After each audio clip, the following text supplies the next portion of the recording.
Hello बच्चों, let's read this question. So this question says a charge capital Q is placed at the center of the line joining the 2 points plus Q and plus Q as shown in the figure. The ratio of the charge capital Q plus small q. आपको क्या बताना है? Ratios of charge बताना है. इसके corresponding आपको देखिए four options given है. कैपिटल चार्ज कैपिटल क्यू को आपने सेंटर पर रखा हुआ है दोनों चार्जेस के. आपको रेशियोज ऑफ चार्ज बताना है. ऑलराइट, तो चलिए इस क्वेश्चन को स्टार्ट कर लीजिए. So we can write the key concept of this question. इस क्वेश्चन का की कॉन्सेप्ट आप बच्चों देखिए क्या लिख सकते हैं. चार्ज लिख लीजिए, ठीक है. रेशियोज ऑफ चार्ज आपको बताना है, ठीक है, या फिर इलेक्ट्रोस्टैटिक फोर्स लिख सकते हैं, क्योंकि चार्ज पार्टिकल्स के बीच में कौन सा फोर्स लगेगा? इलेक्ट्रोस्टैटिक फोर्स लगेगा, ठीक है. ये आपका प्लस क्यू चार्ज है, ठीक है. यहाँ पर भी देखिए आपका दूसरे एंड पर भी आपका एक प्लस क्यू चार्ज यहाँ पर रखा हुआ है. सेंटर पर देखिए कैपिटल क्यू चार्ज रखा हुआ है, ठीक है. और ये डिस्टेंस बच्चों आपको एक्स के इक्वल गिवन है, ये डिस्टेंस भी आपकी एक्स के इक्वल गिवन है, ठीक है. अब बच्चों देखिए हमने यहाँ पर ये सिस्टम देखिए हम इक्विलिब्रियम में एज्यूम करेंगे. क्या करेंगे? इक्विलिब्रियम में करेंगे. इक्विलिब्रियम का मतलब होता है देखिए ये सिस्टम आपका स्टेबल है, स्टेबल सिस्टम है, मतलब इस पर आपका नेट फोर्स जो हो रहा है वो क्या लगता है? देखिए स्टेबल इक्विलिब्रियम का मतलब होता है, हम बता सकते हैं कि इस पे अगर मैं इस plus Q small Q charge की बात करूं, इस पर देखिए जितना भी नेट फोर्स लग रहा है, कौन कौन फोर्स लाएंगे? ये वाला चार्ज लाएगा और ये वाला चार्ज लाएगा. मैं इस चार्ज को वन बोल देता हूँ, मान लीजिए इसको मैं टू बोल देता हूँ, इसको थ्री बोल देता हूँ. तो वन पर चार्ज टू और थ्री लगाएंगे, टू पर चार्ज वन और थ्री लगाएंगे, थ्री पर चार्ज वन और टू लगाएंगे, ठीक है. तो इन सब फोर्सेस के कारण क्या सिस्टम आपका स्टेबल पे है, तो मैं इसे बता सकता हूँ. अब देखिए बच्चों अगर मैं यहाँ पर टू की बात करूँ, टू पर आपको वन और थ्री फोर्स लगेगा, ठीक है. लेकिन वो क्या होगा? आपका इक्वल फोर्स होगा, ठीक है. इक्वल फोर्स होगा और वो क्या करेगा? एक दूसरे को आपको कैंसिल आउट कर देगा, ठीक है. या फिर हम ऐसे बोल सकते हैं स्मॉल क्यू और देखिए स्मॉल क्यू और कैपिटल क्यू का फोर्स आएगा वन और टू के बीच में, टू और थ्री के बीच में भी स्मॉल क्यू और कैपिटल क्यू का फोर्स आएगा, ठीक है.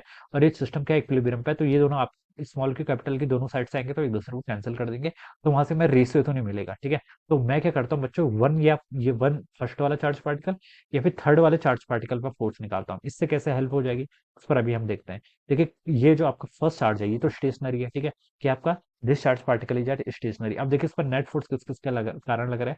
Capital Q. देखिए ये जो आपका कैपिटल क्यू चार्ज है ये आपका नेगेटिव होना चाहिए, ठीक है. तभी हम बता सकते हैं. देखिए क्योंकि थ्री वाले चार्ज के कारण तो इस पर फोर्स इस डायरेक्शन में आएगा. ये कैपिटल क्यू दे रखा है, इसका मैग्नीट्यूड ये देखिए हमें खाली कैपिटल क्यू दे रखा है, ठीक है. ये नेगेटिव होना चाहिए और नेट फोर्स इसके कारण ऐसे आना चाहिए, ठीक है. तभी ये इधर का फोर्स और इधर का फोर्स एक दूसरे को क्या करेंगे? कैंसिल करेंगे, ठीक है. तो आंसर नेगेटिव में आना चाहिए, तो वन ए और बी तो आपके ऐसे इंटरेक्ट हो गए, ठीक है. ये जनरल आपकी क्वेश्चन करने की अप्रोच होती है, ठीक है. देखिए आप ऐसे भी आइडिया लगा के भी कुछ हद तक चीजों को क्या कर सकते हैं? सिंप्लीफाई कर सकते हैं, ठीक है. और देखिए और हम यहाँ से क्या लिख सकते हैं? देखिए अगर हम इसको कैलकुलेट करें तो वन पर देखिए पहले टू के कारण फोर्स लिखते हैं, ठीक है. तो कितना आएगा? देखिए के ई electrostatic constant times capital q into small q divided by distance का स्क्वायर. कितना डिस्टेंस है वन और टू के बीच में? X square. ये वन और टू के बीच में जो फोर्स लग रहा है उसको बैलेंस कौन करेगा? वन और थ्री का फोर्स, ठीक है. तो इनके बीच में कितना है? के ई इंटू कैपिटल क्यू, ठीक है, इन sorry small q into small q divided by distance का स्क्वायर. डिस्टेंस कितने हैं? टू एक्स का स्क्वायर. ये दोनों फोर्स क्या होने चाहिए? इक्वल होने चाहिए, तभी कैंसिल होगा. के ई क्यू से आपका यहाँ पर के ई क्यू कैंसिल हो गया, एक्स स्क्वायर से बच्चा यहाँ पर एक्स ये वाली टर्म कैंसिल हो जाएगी. तो यहाँ पर आपका कैपिटल क्यू, यहाँ पर आपका क्यू डिवाइडेड बाय टू का स्क्वायर कितना हो जाएगा? फोर हो जाएगा, ठीक है. तो बच्चों आपसे क्या ratio of capital Q and small Q पूछा था ना, तो ये आपका रेशियो बच्चों वन बाई फोर के इक्वल आ जाना चाहिए. कितना आ जाना चाहिए? सॉरी, ये फोर्सेस देखिए क्या करेंगे? इक्वल है ना, ठीक है. नेट फोर्स देखिए आपका जीरो के इक्वल आ रहा है, ठीक है. नेट फोर्स कितना आएगा आपके यहाँ से? जीरो के इक्वल. तो ये टर्म आपके यहाँ से जीरो के इक्वल आएगी, ठीक है. तो ये टर्म को भी इधर लेके जाएंगे तो आपका माइनस की ये कंसिडर करना है, ठीक है. तो यहाँ से इसकी value minus one by four आएगी, ठीक है. समझ में आया?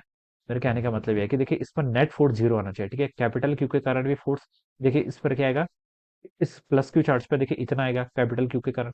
प्लस क्यू के कारण भी इसमें फोर्स कितना आएगा? इतना आएगा, ठीक है. और ये दोनों का रिजल्टेंट कितना आना चाहिए? जीरो के इक्वल. तो मैंने इसको यहाँ पर जीरो के इक्वल पुट कर दिया, ठीक है. तो ये हमें यहाँ पर से ऐसे लिख सकता हूँ, राइट. तो यहाँ से इसको सॉल्व करेंगे तो देखिए यहाँ पर प्लस का साइन है इजिकल टू जीरो होगा. तो ये इसको मैं इधर लेके जाऊंगा, ठीक है. तो यहाँ से क्यू इजिकल टू कितना आएगा? Minus small Q by four, और यहाँ से आप इसकी value minus one by four के इक्वल हो जाएगा, ठीक है. माइनस साइन कैसे आएगा वो तो मैंने आपको ऐसे भी बता दिया था, ठीक है. तो यहाँ पर से देखिए इसका रेशियो कितना आ जाएगा आपको? यहाँ पर से इतना आ जाएगा, ऑलराइट. तो इस तरीके से बच्चों हम क्या कर सकते हैं? इस क्वेश्चन को हम यहाँ पर से ऐसे सॉल्व कर सकते हैं, ऑलराइट. तो बच्चों डी ऑप्शन क्या होगा? इसका राइट आंसर होगा, ठीक है. नेट फोर्स देखिए हम ऐसे लिखते हैं, net force should be equal to zero. Net force आपका जीरो के इक्वल होना चाहिए. या फिर आप ऐसे लिख लो force acting on one because of two plus आपका force acting on one because of three. ये क्या होना चाहिए? आपका इक्वल होना चाहिए, ठीक है. ये कंडीशन आपको सेटिस्फाई करानी थी, तो यहाँ से हम लिख सकते हैं, ठीक है. तो ये आपका आंसर हो जाएगा. I hope you all understood this concept. All the best and thank you so much.